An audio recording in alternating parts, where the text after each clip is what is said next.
the built-in whiteboard feature started here.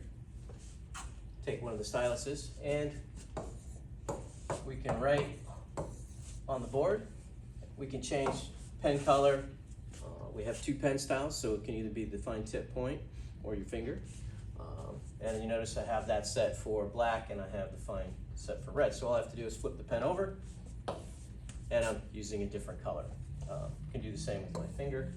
And then if I want to erase that, I have two ways to do that.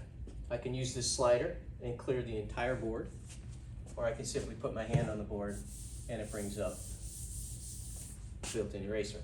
Okay. If I want 2 or 3 people to be at the board at the same time, you see right here, I can split it into 2 or 3 workspaces. And now you see we have 2 workspaces. I can have 2 people writing on the board at the same time, both staying in their own workspace. Both have their own selection of thickness and color to use on the board. Okay. When we're finished, we can just exit. Okay. And then anything that I have on the board, if I want to save,